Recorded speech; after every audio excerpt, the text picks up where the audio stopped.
Batman and the Outsiders issue 17, Brian Hill writing with Marcio Takara on the art.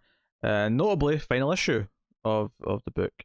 And I think what's interesting is that this is kind of an epilogue, but it also seems to leave off a lot of characters in places where they're maybe going to pop up next somewhere. Not necessarily in their own books, but like, you know, it definitely leaves Cass, you know, in Gotham. It leaves Sophia goes with Shiva. At the end of this, she kind of takes the path that she wants to go down, the more lethal revenge route than what Batman's willing to offer. It's a quiet issue where they're at a farmhouse. Bruce has bought her a farm, basically, because she likes horses. And he's trying, and I do kind of like that, you know, back from the very first issue, this whole thing's been kind of about Sophia in a way, where even the very final issue is kind of about trying to get her to sort of, you know, make her whatever choice she's going to make. And it's not that Bruce is determined for her to become a Bat family member. He's kind of happy for her to also just, you know, live on a farm if she wants for the rest of her days and just sort of stay out of the whole, you know, superhero / villain game. But Shiva is talking to her. And it's interesting because Shiva, of course, has been trying to do this with Cass and Duke all series. Like, she's been trying to like persuade them, you know, her own daughter and Duke, into following her footsteps and going down her path. And there's kind of almost an acceptance from her in this issue that it's not going to work. They're just who they are already, and it's not going to change. And she's tried her best, but Sophia, she can kind of take on as a surrogate daughter. She can kind of mold her because she's more willing to have that revenge. She's still having nightmares about her father's death. The whole thing's working, but you have Black Lightning and Katana. They're, you know, getting closer. They kind of go off together.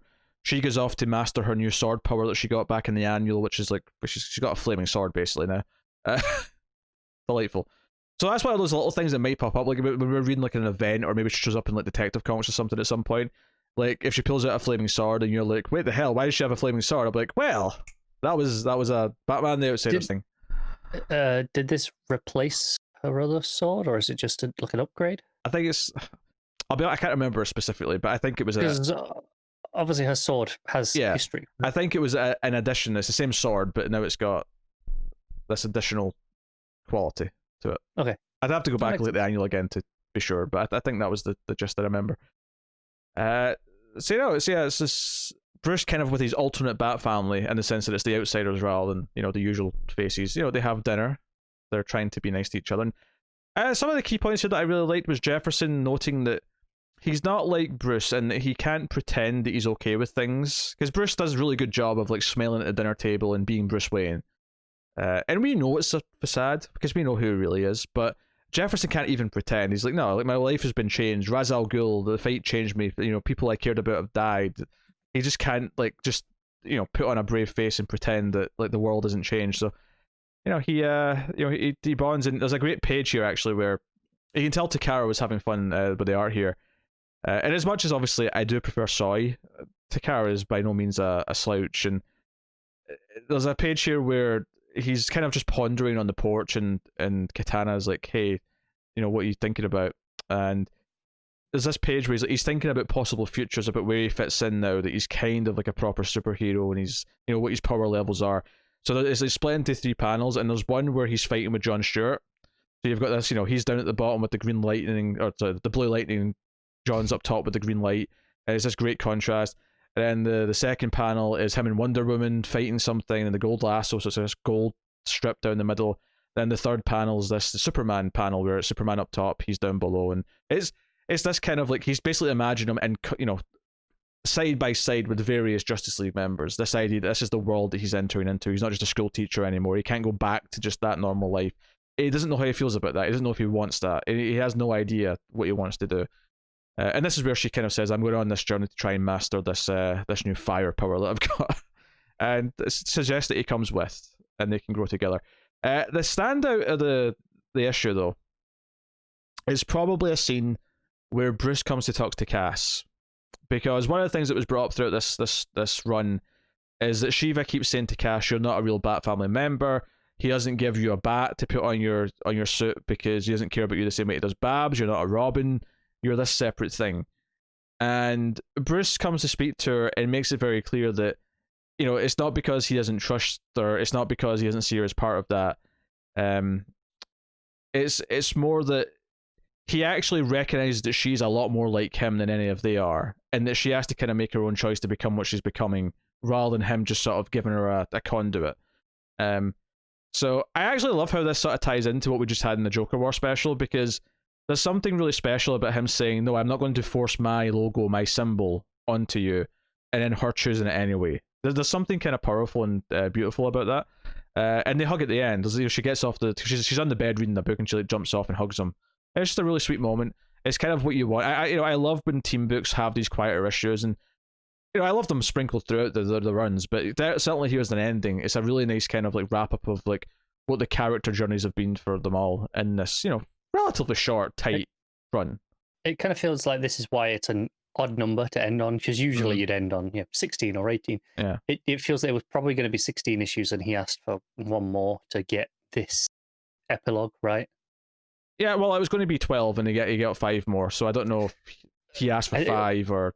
I think it was you can have one more arc, and they were going to reconsider again at the end of that arc if you can have another one. So it was probably a 4-issue arc, and then it's like, he'll like, all right, you have one more to do your epilogue after that. Shiva does knock out Bruce with some spiked tea at the end, basically just so that Sophia can sneak out when he's not conscious, and she basically makes it clear that she's made a choice. She's going with her, and you're just going to have to accept whatever she's going to become. Like, you're going to have to accept it, and maybe you'll be happy with what she becomes. But Sophia, when she was talking to Shiva earlier on, did kind of like sound like, yeah, she wants to like keep fighting back, but she doesn't think that Bruce's way, of sending people to Arkham and like having them get back out is really worth her time. She wants something more permanent. So I think what I like about Sophia as a character is that they've kind of set her up she's not like going down this villainous path. She's not like Red Hood, where she's this angry character who just wants to kill everything and has to be calmed down. It's more of a quiet, sort of more considered thing where she's like, I want to fight back and make a difference, but she's thought about it and does genuinely think that she's going to have to like be more lethal to actually achieve anything. So I think it's a bit more of a nuanced approach to a character like this that isn't just angry at the world, I want to kill everything, kind of. Oh, sure, yeah. And not there's anything wrong with that in the right context, although Red Hood is often not the right context. So let me just make that very clear. But no, that's the end of it. It ends with a really moody panel of Bruce just sitting in the shadow in the farmhouse, just kind of feeling like he's failed a little bit because Sophia's made this choice. So it does kind of feel like it's very intentionally left all these characters in different places, either emotionally or even some cases literally physically going off on a journey to do something. Not that I think we're going to see these journeys especially, but I do think that someone may pick up the idea that, hey, maybe Black Lightning and Katana being close is something that will be relevant again. So maybe they'll reference that they've been on this journey together in a future book somewhere, whenever it's relevant. So, I think this has been a really fun little run. 17 issues is, obviously I always hope for more when it comes to these things when I really enjoy a run. But it's been a really nice companion book that's focused on these smaller characters. I mean, Bruce has been there, but it's not really been about him for the most part. So, this last issue was great. I would happily give it an 8.5. I think it's maybe one of the better issues of the whole book, because I think all of it's been enjoyable, but there's definitely some issues in the middle where it's like, okay, so this is the action issue in between some plot setup and whatever. I think this, because it's taking everything that it's done and kind of sort of saying, okay, this was the point of all this. Was the point of like Sophia's journey. This was the point of like like her trying to tempt Cass. I mean, Shiva trying to like tempt Cass and Duke, and ultimately them not going that way, but her finding someone in Sophia feels like it's really been the main backbone of the story in terms of what's been going on the whole time. Even though we've been dealing with all this big stuff with Raz and saving the world, as we always are, because it's a superhero comic. But no, solid. So 8.5 on the final issue of that. So